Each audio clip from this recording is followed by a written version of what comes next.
What's up, Bladers? It's Josh from basesupply.com. Today I'm going to be doing my first What If Evolution video, and that is going to be what if Basalt Horogium had an evolution in 0G? Now, I know this is a little weird Beyblade to do a what if evolution video for, but trust me, stay till the end, it is going to be worth it. So, before I get started, let's see if we can get to 20 likes on this video. Hit that like button. I think we can do it, guys. But anyways, let's get to the video. So, before we actually get started, I want to show you exactly what I'm going to be using, which bays I mean, which parts. And, so if you have them, you can maybe try this evolution out for yourself, see how it is. And yeah, so let's get into it. First thing that I'm going to be using is a Killer Ken wheel. I also have Pirates Killer Ken, so if you don't have that and you have like a spare Killer Ken wheel or whatever, that's what I'm going to be using. I need 2 Killer Ken wheels, so we got that right there. Another thing is E230. Obviously, it can be any E230, but the one I'm going to be using is the one from Thief Phoenix, and I'm going to explain why later in the video, so make sure you stay till the end to see exactly why I'm using this Thief Phoenix E230 and not a regular one. And we got this MB. So I was debating between this MB that came on Poison Zarafa.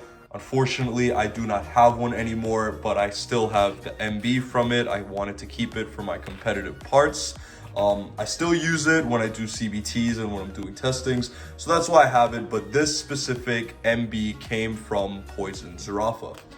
And the last thing that we are going to need for this evolution is a metal stone face. So you can obviously use any metal stone face, but I want to use a metal stone face heavy because it is pretty much gonna go with this the theme of the video. So as I get everything that I actually need for this, I want to talk about Basalt Horogium or Twisted Tempo and why these parts were being used. So the combo is going to be Killer Ken squared. Now you're probably wondering, what does a Kraken have to do with Basalt Horogium? I mean, the thing was based on a clock, as you can see.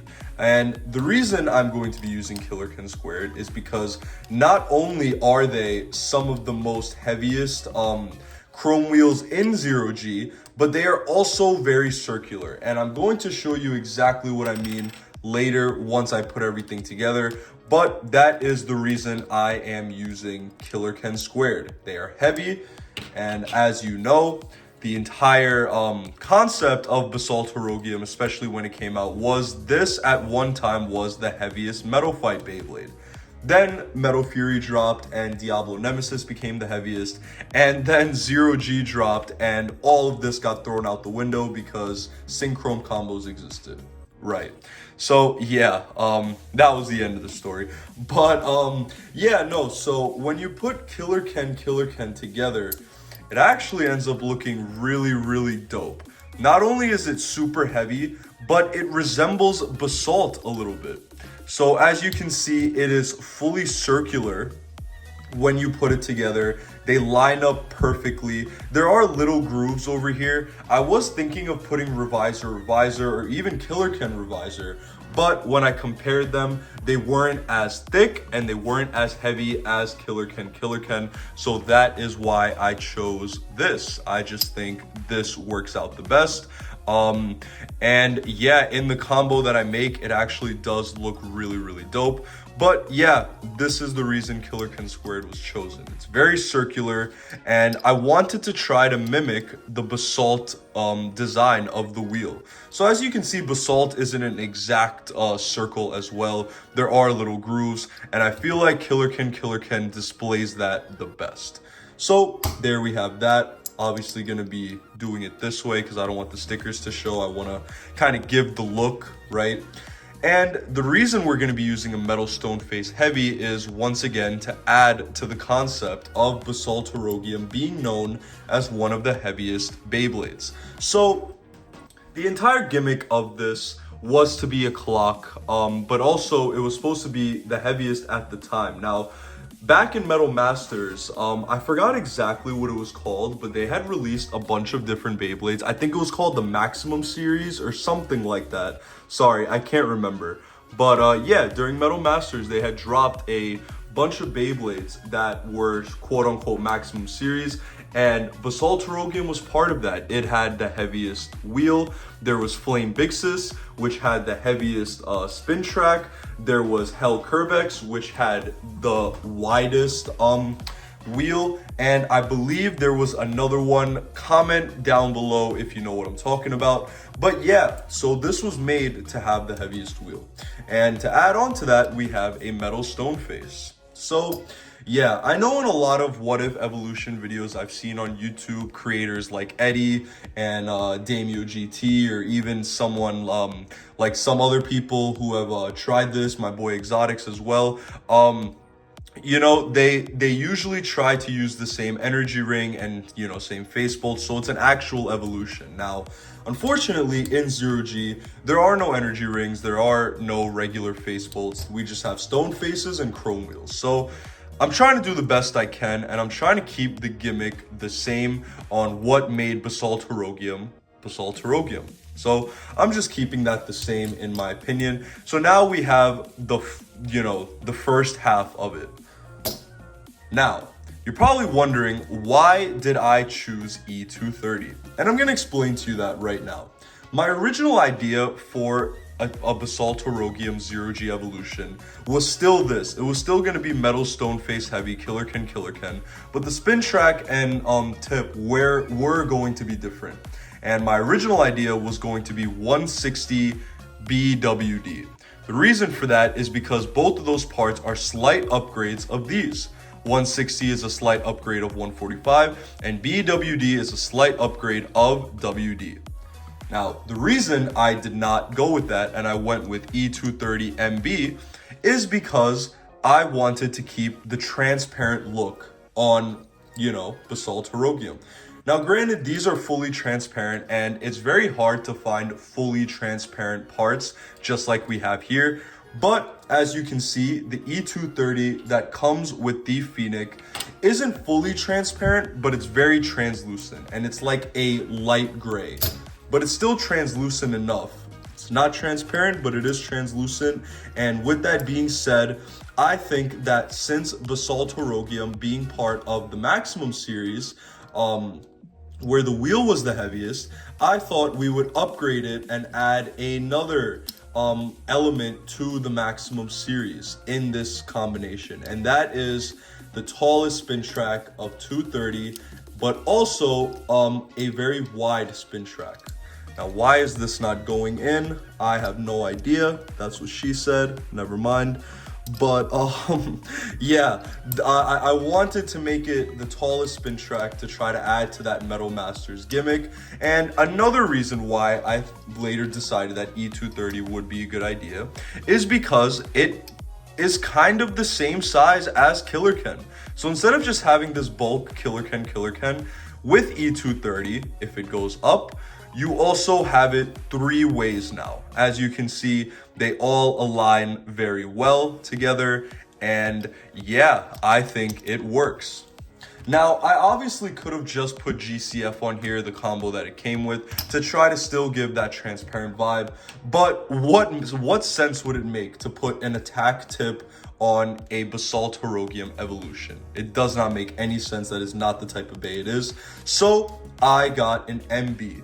Now, granted, this is a borderline black, but it's still like a dark gray tip, but it's still translucent. Now, I was debating between this MB and the pearly white MB that came on El Drago Guardian, but that would not fit the vibe. I was trying to go as transparent as possible, while still fitting the vibe of Basalt Horogium, and this MB does it very well.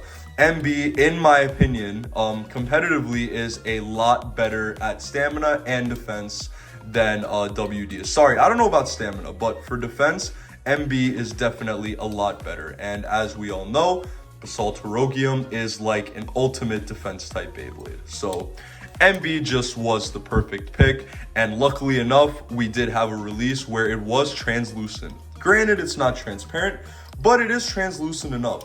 So that's me explaining why if Basalt Horogium were to evolve in 0G, it would probably look something like this. It would be heavy, which this definitely is, and it would have a circular type of chrome wheel or synchrome combo. But this E230 MB, I think it would be similar to this, because this E230 adds to the effect of how bulky this is, and the MB just provides a lot better defense than this WD does. So, ladies and gentlemen, I present to you Metal Stone Face Heavy Killer Ken E230 MB, the 0G evolution to Basalt Horogium. So that is the evolution. What I want to do real quick is let's battle them. Let me get my stadium and we can continue with that right now. Okay guys, so I have my BB10 out. I also have this huge cardboard stadium box, which saves me so much time and protects my bays. I made a video on this box and why I think it's really beneficial if you host tournaments or test combos or whatever. It just saves the bays from falling down if you're on a table or hitting a hardwood floor, or if you're playing tournaments, it saves it from hitting the concrete. I made a video, you can watch it by clicking the card up here, and I also have a link to these types of boxes so you can buy one yourself. But that's enough of that. Let's do a battle between Basalt Horogium and its 0G evolution, Metal Stone Face Heavy Killer Ken E230 MB. 3, 2, 1, go shoot. So as you can see, my MB is definitely more worn than my WD. I forgot to mention that WD on my Basalt Horogium is in very, very well condition. I have not used it a lot because whenever I do use WD, I use my other ones. I don't like to mess up this clear one, but since we're doing a video on it, why not, Okay, and I mean, what did you expect, right? But yeah, the 0G evolution did win. Let's do a best out of 3. Let's get a round 2 going. 3, 2, 1. Ooh, that was almost a stadium out, actually. I don't know if you guys peeped that. Okay, so as you can see, this is what happens. The E230 is still, I wouldn't say it's providing defense necessarily, but it is deflecting all of Basalt Horogium's attacks. As you can see, since Basalt Horogium is a lot lower than the 230 height, it is constantly hitting the E230, which I think just completely goes with the gimmick of this being a solid defense type. Oh, but look at that. Basalt Horogium actually won. Wow, I was not expecting that. Okay guys, we have a final round. Real quick, in your head, or you could comment it down below, who do you think is going to win this battle? We have the final battle. Let's find out right now. 3, 2, 1, shoot. Ooh, man. Okay.